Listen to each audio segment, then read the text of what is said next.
ألم يعلموا أن الله يعلم سرهم ونجواهم وأن الله علام الغيوب.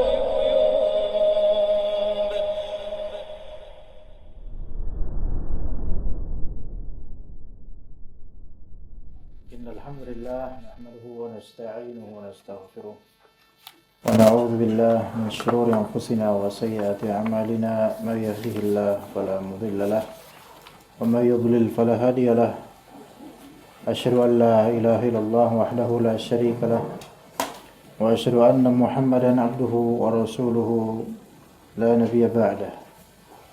أما بعد, para ikhwah sekalian rahimakumullah, kita lanjutkan kajian kitab Qiyad dan Adab dalam menuntut ilmu. Kita masuk dalam pembahasan talibul ilm wa isti'aratul kutub, penuntut ilmu dan minjam kitab.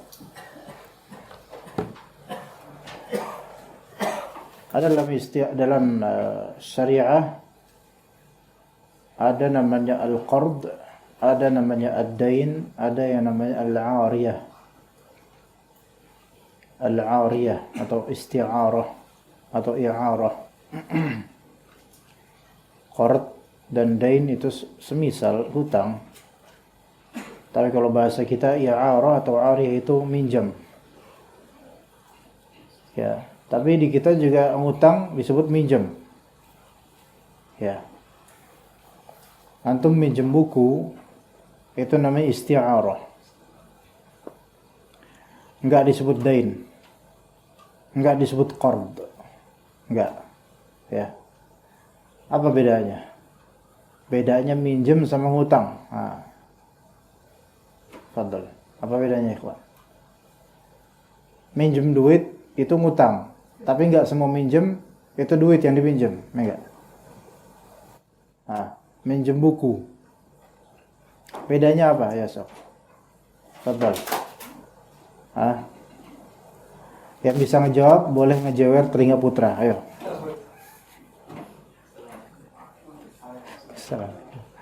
Fadhal.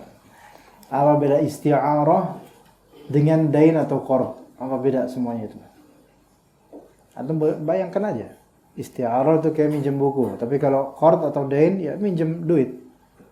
So, apa bedanya?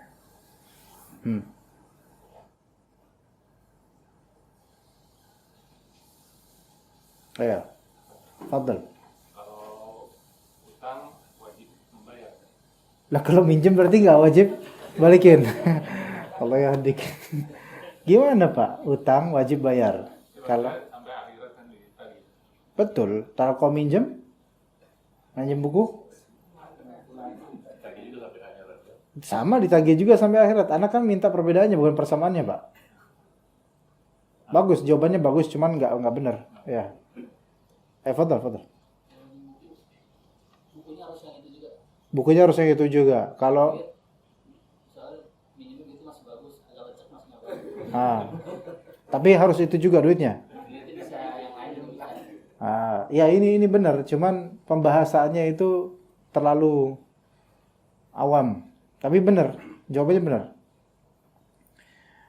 Isti'arah itu minjam. Ariyah itu akad ariyah, bukan akad, ya bisa anggaplah akad. Itu minjam. Oke. Namanya i'arah atau isti'arah, minjam. Maka itu adalah bentuk ibahatu naf'in. Pembolehan mengambil manfaat dari suatu hal. Itu namanya minjam. Waalaikumsalam warahmatullahi wabarakatuh. Ya. Bedakan ikhwan.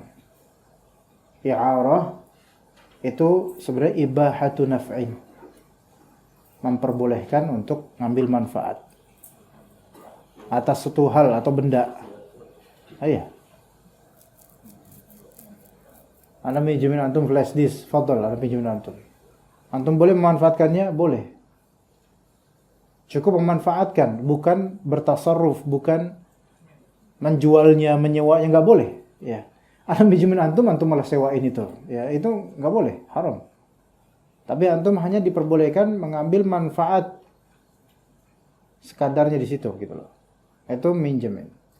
Ana minjemin antum buku, wassalamualaikum warahmatullahi wabarakatuh. Antum boleh berintifa dan mengambil manfaat dari buku itu. Baik. Adapun kalau menghutang itu bukan ibahatun nafa, bukan. Ya, hutang itu beda dia. Ya, seperti yang tu bilang, kalau minjem berarti benda yang dipinjam harus dikembalikan persis benda yang dipinjamkan itu. Jadi anak minjem buku anak ini, maka antum balikin ya buku ini juga. Gitu. Ya. Adapun kalau misalnya dain atau hutang, maka dia lebih ke malun yudfa wa yudfa badaluhu, atau malun yudfa wa yuraddu badaluhu. Harta diberikan, namun dikembalikannya adalah ganti dari harta itu. Ini bedanya. Kalau dain, hutang, pengembaliannya itu sifatnya badali. Ya. Kalau misalnya arah peminjaman, pengembaliannya bersifat asli, aini, gitu. Begitu. Itu namanya minjemin. Dalam syariat ya, bukan dalam uruf kita ya. Kalau di kita minjem duit, ya minjem duit. Ya. Jadi hutang, ya, Anda menghutangi antum sesuatu, berarti Anda memberikan antum sesuatu dan antum silakan nanti balikin sesuatu yang semisal, yang sebagai badal, sebagai gantinya. Gitu ya, kawan. Ya, misal antum pesan di toko Anda ketoprak misalnya, tapi antum nggak punya duit sekarang. Baik, berarti antum ngutang nggak sama Anda? Ngutang seharga ketoprak 15.000 misalnya. Berarti antum sekarang ngutang kan? Ngutang. Antarlah memberikan antum makanan, yaitu ketoprak. Dan antum belum memberikan rotnya, yaitu bayarannya, maka antum ngutang sama Anda. Maka gantinya adalah 15.000 atas zimmah yang tanggungan yang harus antum bayar. Berarti antum sekarang berhutang. Tapi kemudian antum bilang, "Afwan Ustaz, Anda enggak punya duit sama sekali. Boleh enggak Anda bayar pakai cincin?" Ya. Tapi Anda baru bisa ngasih cincin antum besok. Ini masuk hutang atau pinjaman? Hutang. Antum ngembalikin ke anak ketoprak bukan? Ya enggak, anak enggak mau juga lah, ngapain? Kan ketoprak udah antum makan. Tapi antum balikin ke anak yang menurut antum senilai dengan ketoprak itu, yaitu cincin. Misal cincin dari besi yang murah misalnya. Maka ini hutang. Antum terus bayar dengan uang itu, berarti bayar hutang. Anak setuju dengan pembayaran itu. Tapi kalau anak minjemin antum cincin, ya, pakai batu akik ya. Kalau misalnya lagi gelap, dia terang. Kalau lagi terang, dia gelap. Subhanallah. Ustaz, pinjam dong Ustaz. Anak soalnya pengen show nih gitu. Ya udah, pinjam. Fadhal. Balikin besok. Ini minjemin apa ngutangin? Minjemin. Besok dia balikin harus cincin yang sama enggak? Yang sama enggak bisa kemudian dibalikin, Ustaz, afwan Ustaz, cincinnya ana ganti toke aja Ustaz. Enggak mau lah ana. Apa sih antum? Gitu. Cincinnya hilang misalnya. Antum mau balikin, cincinnya hilang. Afwan Ustaz. Ganti. Berapa Ustaz? 5 juta rupiah. Mulai dari situ, antum nggak bisa bayar nih 5 juta. Berarti antum ngutang nggak setelah itu? Itu hutang. Hutang itu tidak mesti bayaran atau gantinya hal yang sama. Benda yang sama, nggak mesti. Beda dengan meminjamkan gantinya harus benda yang sama. Itu dalam syariat Islam. Ya, sekarang bedakan antara dain dengan qard. Dua-duanya sama-sama ngutang, sama-sama hutang. Dain sama qard. Hutang juga tuh. Jadi belajar fikih jadi ini. Apa bedanya dain dan qard? Kalau qard itu biasanya di uang. Ya. Kalau dain itu lebih umum daripada itu.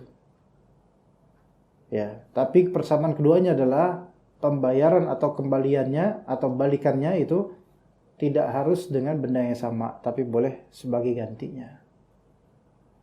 Ana minjemin antum uang 1 juta cash. Lembarannya ada 100 ribuan. Maka antum nanti ganti bulan depan, ya tentu enggak dengan kertas yang sama, enggak lah. Ya sesuai penghasilan antum aja, dapat dari mana? Boleh pecahan 50 ribu nggak apa-apa, yang penting nominalnya sama. Tapi bendanya beda gitu loh. Badali. Itu hutang atau qard, dain atau qard. Ya. Gitu. Maka qard itu biasanya apa? Hutang berupa uang. Lebih spesifik uang dia. Tapi dain juga uang bisa, benda bisa.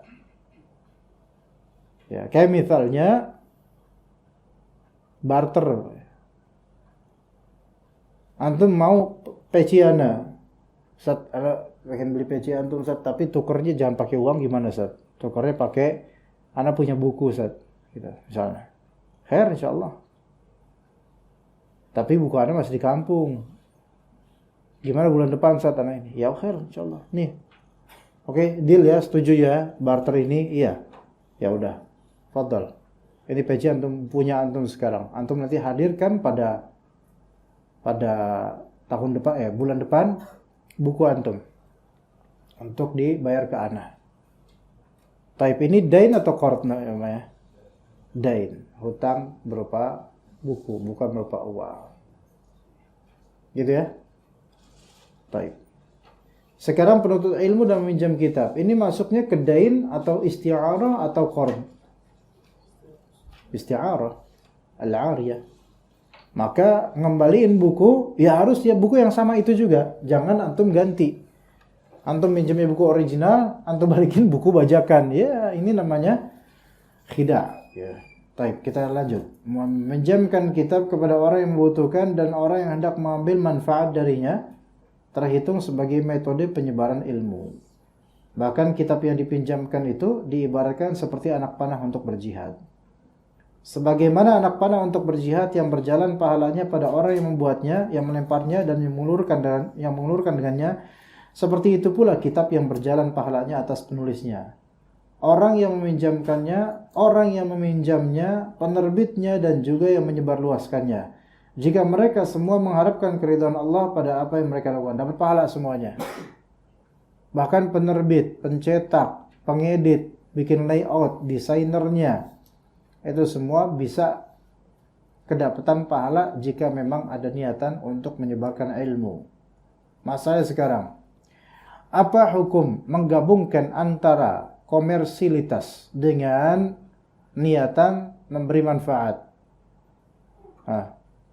Asalnya komersialitas, asalnya kalau antum niatkan untuk dapat pahala, itu tidak boleh ada sisi komersil dan mengharapkan timbal balik. Nggak boleh pada asalnya. Tetapi dalam hal ini antum bedakan antara antum bekerja secara profesional, ya, sesuai dengan SOP dan akad yang berlaku, dengan konten pekerjaan antum yang bermanfaat. Paham nggak maksud anda, ikhwan? Gini loh, antum bekerja di yayasan sebagai guru, misal, oke? Manfaat nggak? Ya manfaat. Boleh nggak antum mendapatkan faedah dari itu berupa gaji, dan itu kebutuhan antum? Ya jelas boleh. Tapi boleh nggak antum niatan untuk beribadah, yaitu supaya ini kan mencari nafkah, dapat pahala, dan ini menyebarkan ilmu dapat pahala? Boleh nggak? Ya boleh juga. Nggak bisa kan antum kemudian, saya nggak mau gaji, saya bilang ke yayasan, afwan, saya nggak perlu gaji, saya gratis aja, saya lillahi ta'ala. Saya nggak perlu digaji Pak, udah nggak usah gaji, saya ikhlas lillahi ta'ala. Kira-kira di zaman sekarang hal tersebut dipakai nggak? Justru curiga ini nanti yayasan, ini orang kayak penyusup ini. Kalau dia nggak mau digaji, kayaknya Intel dia, Indomie Taylor, ya. Ini enggak? Ada apa-apanya di zaman sekarang ini. Ya mungkin ikhlas, mungkin, tapi kan sekarang kan zaman nggak bisa seperti itu. Ketika bekerja di yayasan ada akadnya, ada SOP-nya, ada ketentuannya, ada pengeluaran pemasukan. Ya. Maka boleh nggak antum menggabungkan antara niatan mencari nafkah dan dapat faedah duniawiyah dari pekerjaan antum, selagi pula antum menginginkan darinya apa? Amal soleh, apalagi ngajar, memberikan jasa, boleh. Kalau dalam konteks ini, ya, karena ada dua hal. Satu, antum berakad, dan konsekuensi akad ini adalah ganjaran duniawi, yaitu fi mukafaah. Gak masalah insyaallah. Di sisi lain, materi yang antum sampaikan itu bermanfaat, yang pada asalnya harus ikhlas. Kedua ini tidak saling bertentangan satu sama lain. Enggak muta'aridhan, enggak bertentangan satu sama lain. Tidak melazimkan orang yang digaji sesuai dengan akadnya itu tidak melazimkan dia tidak ikhlas. Berbeda dengan orang yang di penyebaran ilmunya dia tidak ada akad kontrak dengan nominal tertentu. Maka yang seperti ini bisa berpengaruh kepada keikhlasan. Faham gak bedanya? Misalnya ana sekarang di sate santri, antum atau DKM atau dari pihak teman-teman memberikan kepada ana sebagai mukafaah syar'iyah, yaitu timbal baliklah kebaikan ana misalnya dalam mengajar, tanpa ketentuan berapa duit yang antum kasih ke ana per pekan atau per sesi. Itu enggak ada kontrak seperti itu. Berarti yang antum kasih ini apakah ijarah, sewa jasa ana, atau hadiah, atau hibah? Mana yang benar, ikhwan? Ijarah itu maksudnya ratib, gaji pekanan, atau hadiah, atau hibah? Hadiah. Dibilang hibah ya enggak juga, karena hibah itu sesuatu yang bagi penghibahnya itu tidak berarti gitu, dikasih gitu aja tanpa ada maksud untuk menyenangkan ana. Tapi antum berikan ana uang hadiah. Dan itu termasuk mukafaah dalam rangka memberi timbal balik yang baik untuk pengajar, tapi tanpa adanya akad dan SOP sebelumnya. Maka ini berarti yang anda cari, yang anda dapatkan adalah bukan anda cari, anda dapatkan adalah hadiah. Beda antara seorang pengajar resmi, yayasan atau guru resmi atau pekerja resmi yang memang sudah ada SOP, sudah ada kontrak dan akad, diketahui gajinya berapa, dia mengharapkan gaji itu tidak mempengaruhi keikhlasan dia. Paham gak sini, kawan? Tapi kalau misalnya dia orang yang gaji lepas, bukan gaji lepas terlalu, enggak kurang, bukan. Dia dai lepas atau pengajar lepas, volunteer atau menderma atau gimana bahasanya. Ya, dia dai lepas tanpa ikatan nominal tertentu atau peraturan tertentu, maka kalau dia dikasih itu kan hadiah. Kalau dia mengharapkan dari kajiannya hadiah, maka ini bisa berpengaruh pada keikhlasannya. Paham nggak, Ikhwan? Nggak paham? Ya udah. Memang susah memahamkan kalian. Ya. Gimana, Pak? Paham nggak? Jadi kajian-kajian yang kajian-kajian yang tidak terikat, tidak berakad, ya. Freelance bahasanya, tapi freelance itu kadang-kadang berakad, Pak. Freelance itu tetap berakad. Kalau misalnya istilah freelance, berakad tapi kan free to go gitu loh. Dia bebas. Tapi kan ada akadnya, bahwasanya kalau dia ngajar atau dia berkontribusi, dia dapat fee sekian. Nah, ini tetap freelance. Tapi enggak. Ustadz-ustadz yang kajian lepas, itu antum kasih hadiah atau enggak, itu bebas di antum. Karena sistemnya hadiah. Hadiah itu enggak bisa dipaksakan, ya enggak? Baik nominalnya atau keberadaannya. Bang Win misalnya, Pak Win atau teman-teman di sini, udah Ustaz Hasan mulai pekan depan, gak usah dikasih amplop. Ana gak datang. Bercanda ya, Ana tahu antum gak bakal gitu. Ya, coba aja. Hah? Ya bercanda ya. Hah? Tapi kalau antum nggak ngasih apa-apa, ya nggak apa-apa. Secara fikih ya secara hati kok tega gitu. Nggak apa-apa karena nggak ada perjanjian. Oke? Nggak ada perjanjian. Dan Anda mau lagi gitu loh. Tanpa adanya akad apa-apa, Anda mau. Berarti ya Anda juga harus ready, siap. Kalau nggak dikasih apa-apa atau dikasih mungkin hanya untuk bensin 30.000 gitu. Biasanya sekarang berapa Ustaz? Kalau kesini sih sampai sana ya anggaplah 40.000. Bener antum kasih 40.000 ya gitu. Misal antum bener kasih 40.000 ya, dan ngasih nggak pakai amplop, langsung duit di depan jemaah. Ustaz, bensin Ustaz. Afwan Ustaz, ada yang 50.000, ada kembalian nggak 10.000? La haula wala quwwata billah. Ya,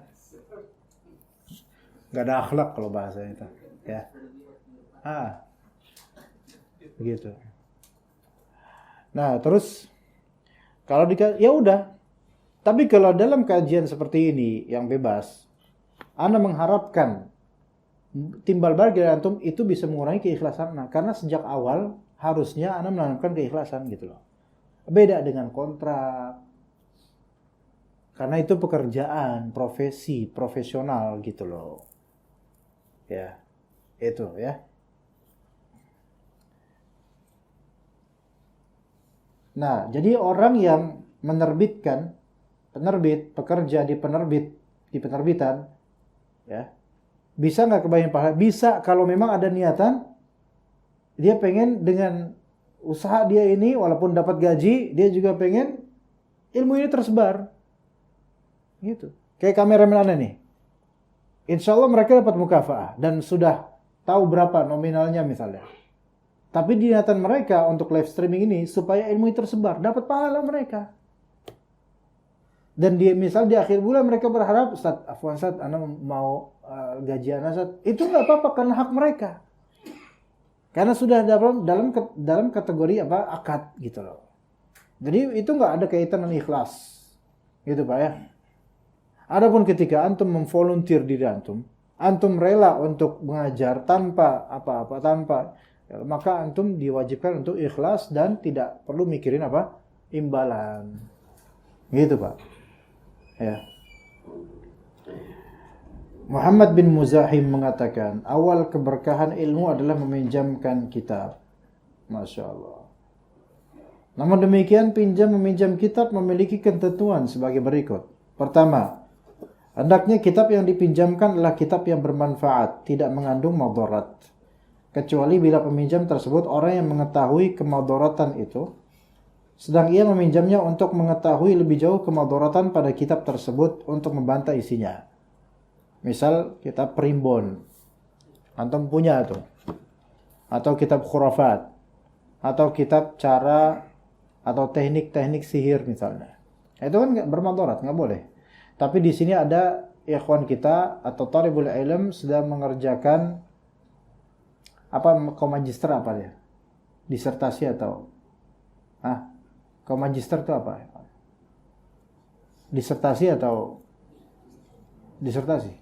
Atau bahas atau riset lah gitu. Dalam masalah akidah.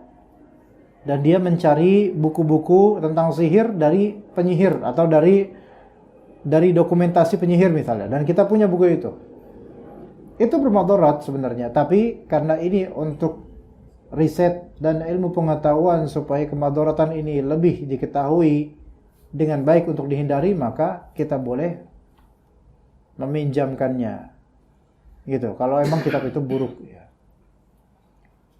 Gitu. Yang kedua, hendaknya pemilik kitab tidak sedang membutuhkannya ketika kitab itu dipinjam. Ya, kadang-kadang penuntut ilmu itu di pesantren, di madrasah, di asrama ya, minjem kitab temennya, padahal besok ujian untuk kitab yang sama. Ya ini repot, kesian temennya. Ya. Atau temennya ini majelisnya sama, kajian kitab Qiyat dan Adab Penuntut Ilmu. Ya. Dia pengen belajar malam ini, terus antum pinjam, akhi anak pinjam dulu kitabnya. Ini juga jangan. Ya. Yang ketiga, hendaknya peminjam menerima ketentuan pinjam meminjam. Seperti halnya ia mengetahui tentang harga kitab tersebut dan kesadarannya untuk mengembalikan amanat kepada pemiliknya. Adapun jika orang yang meminjamnya itu adalah orang yang bodoh terhadap harga kitab, ia hanya ingin menghabiskan waktu atau untuk sebagian teman-teman yang semisal dengannya, atau juga untuk orang rumah yang tidak mengetahui kualitas kitab tersebut, seperti anak kecil atau orang yang bodoh, maka lebih utama adalah tidak meminjamkannya. Orang yang meminjam, hendaknya dia tuh mengetahui value dan kadar kitab yang dia pinjam.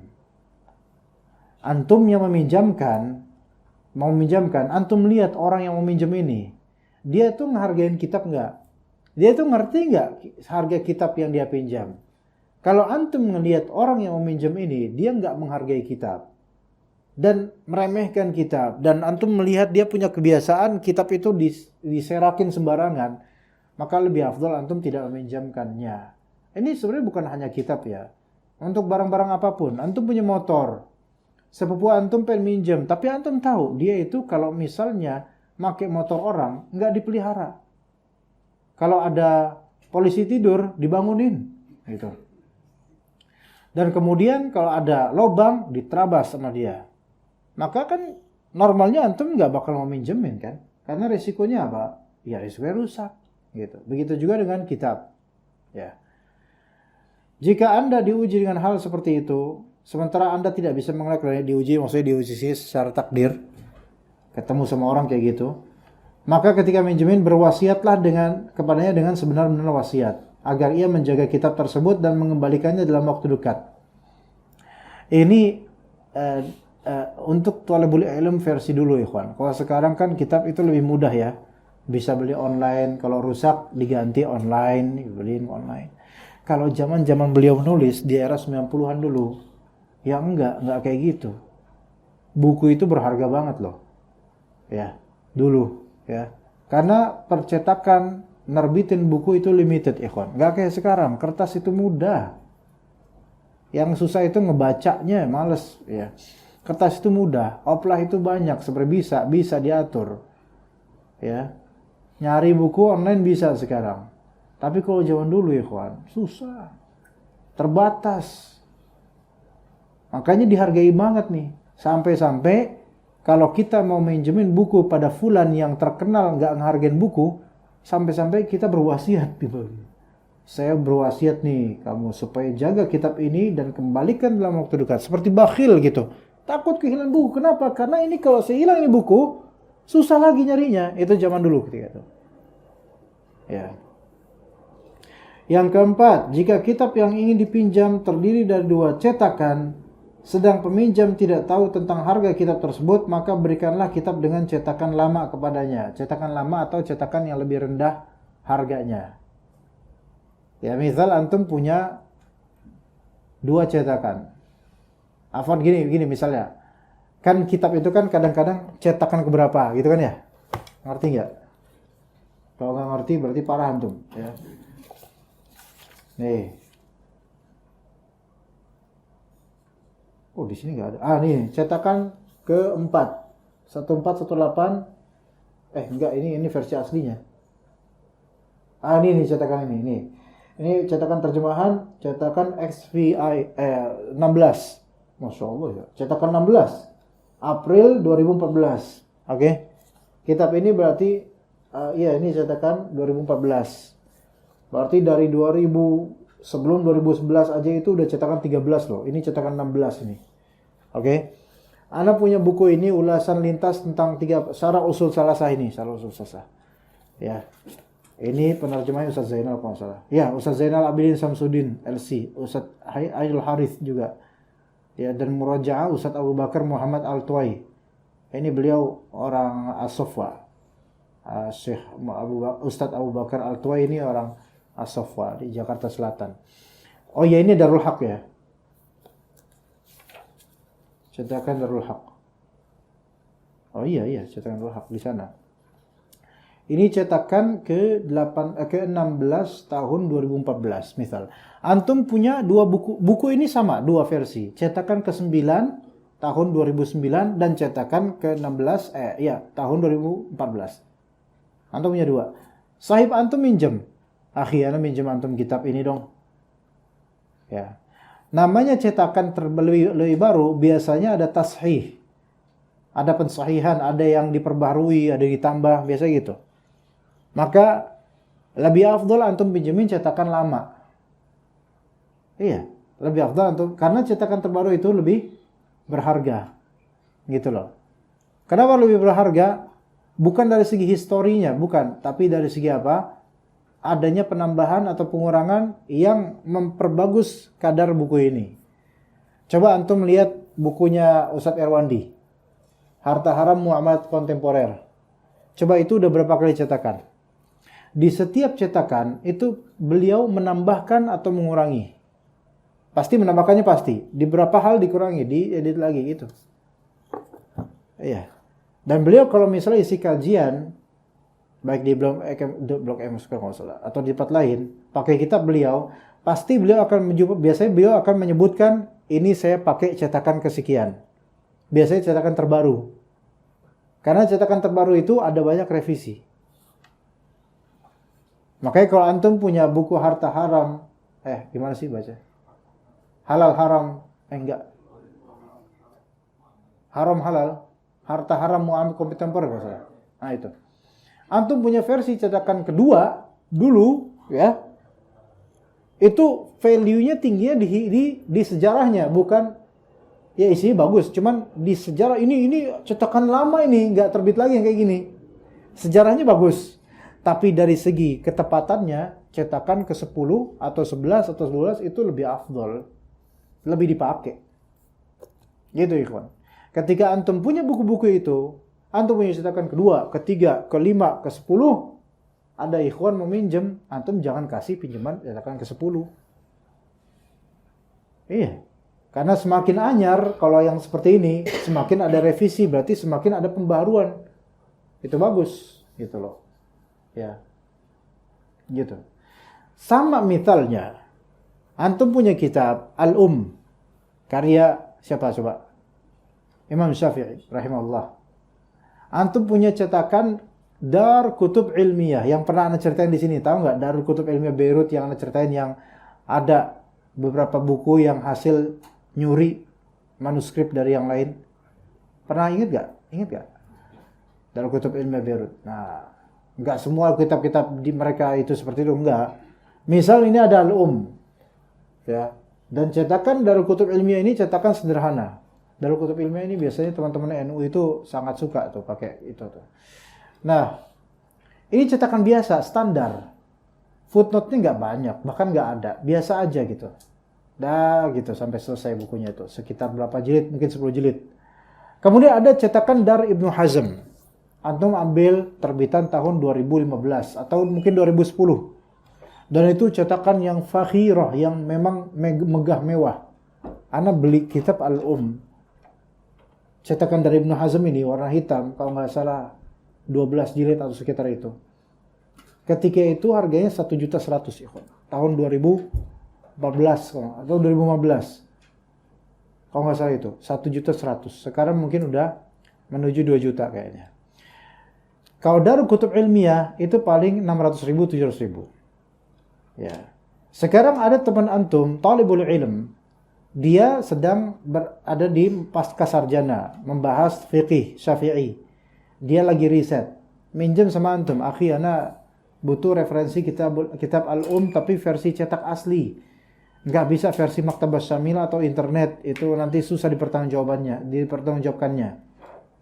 Ana minjem dong, tapi ana pengennya minjem cetakan yang terbaik. Ketika antum tahu orang ini responsibilitasnya dan tanggung jawabnya kurang, maka lebih afdol antum pinjamkan cetakan yang mana? Yang lama, Darul Kutub Ilmiah yang sederhana. Karena value-nya lebih rendah, juga skripnya, nasnya itu juga banyak yang salah-salah, kasih aja itu. Iya, kenapa? Karena antum melihat orang ini kurang tanggung jawab. Itu boleh seperti itu, ikhwan. Antum punya motor 2. Satu motor Legenda, satu motor NMAX. Teman antum pengen minjem, Tapi antum tahu, dia itu minjem suka lupa kunci. Antum kasih legenda atau Nmax? Legenda. Iya. Gitu, legenda. Kok antum kasih Nmax? Terus dia lupa cabut kuncinya? Assalamualaikum. Kedua kafaratul majlis. Assalamualaikum. Gitu kan. Taib. Itu lebih afdal kasih pinjaman cetakan lama. Yang kelima, jika pada kitab yang Anda pinjamkan terdapat catatan-catatan penting sebagai penjelas pembahasan di dalam kitab tersebut, bila Anda khawatir akan keterlambatan dalam pengembaliannya, maka usahakan ta'liq atau catatan penting tersebut Anda salin kembali pada sebuah kertas yang Anda simpan baik-baik agar lebih mudah ketika Anda membutuhkannya. Ini kata beliau sebelum zaman ada handphone kayak sekarang. Misal nih maksudnya adalah antum punya buku, ya. Ini buku yang biasa antum kajian sama ustadz gitu loh. Ya, antum berikan hasiat atau ta'liq, coret-coretan di situ faedah-faedah di kitab itu, ya. Kemudian ini kan udah banyak nih catatan di kitab itu, jadi banyak catatan. Ada ikhwan pengen minjem, akhirnya pengen minjem ini buat riset atau buat baca-baca. Antum khawatir nanti takutnya apa? Hilang nih kitab nih, berharga banget secara histori juga. Ini saya udah lama ngaji kitab ini. Ya udah, bagi beliau dicatat ulang faedah-faedah di kitab ini. Kalau zaman sekarang tinggal diapain? Foto, cekrek supaya nggak hilang faedah-faedah yang di sini. Itu maksudnya. Cuman alhamdulillah sekarang nggak ada yang minjem buku.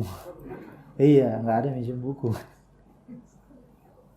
Jadi sebenarnya pembahasan kita ini sia-sia. Sebenarnya anak tuh ngomong nggak ada manfaatnya buat antum sebenarnya, ya. Ada. Masya Allah. Itu karena Bapak sudah tua, jadi menghargai buku.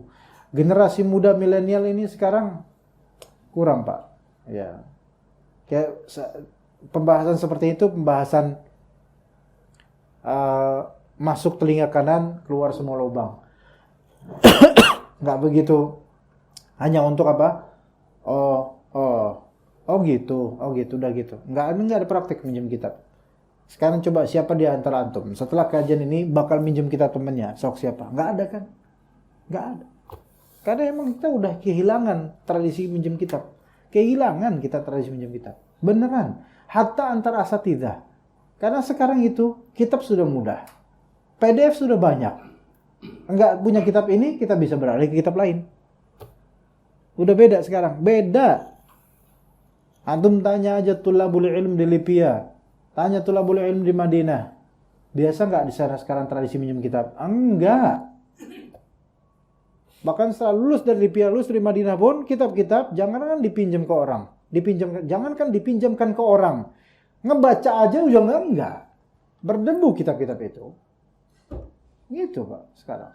Ini yang versi thalibul ilmnya loh. Makanya anak tuh agak khawatir pembahasan tentang ilmu dan kitab ini apa bermanfaat atau enggak ya? Ya bermanfaat insya Allah, tapi bagi yang tergugah gitu loh. Ya, kemudian 6. Jika Anda melihat dari peminjam sikap ketidakpedulian terhadap kitab dan keterlambatan dalam pengembaliannya, maka Anda peringatkan dia ketika dia meminjam untuk kali berikutnya. Jika masih saja, maka tidak mengapa Anda menolak untuk meminjamkannya. Ini untuk hal lain juga. Motor, mobil, ya. Sekarang orang lebih banyak minjem apa? Minjem motor, minjem mobil atau minjem kitab? Ayo sok, minjem 100. Iya, itu paling sering itu. 7 di antara yang membantu dalam mengetahui kitab yang dipinjam dari perpustakaan Anda adalah Anda membuat daftar khusus untuk buku-buku yang dipinjam, dituliskan padanya nama peminjam, kitab yang dipinjam, tanggal peminjaman, dan mungkin juga bisa dituliskan nomor telepon si peminjam agar dapat dihubungi ketika terlambat dalam pengembalian kitab. Mungkin gak ini terjadi di masa sekarang menurut kita? Mungkin gak? Pinjam, ada orang pinjam kitab, kita catat daftar gini, ya. Ya di perpustakaan mungkin, iya. Tapi antum tahu nggak perpustakaan itu udah sepi? Coba perpustakaan Libya itu sepinya itu minta ampun dibandingkan zaman ana. Zaman ana aja udah sepi, kan? Dari range antara 2006 sampai 2013, wow sepi. Ya ada, ke perpustakaan itu ramai kapan? ketika bagi duit. Beneran. Anak kayaknya udah pernah cerita deh Antum. Itu rame itu bro, itu rame itu. Jin-jin perpustakaan pada cuti itu ketika itu karena banyak orang di sini.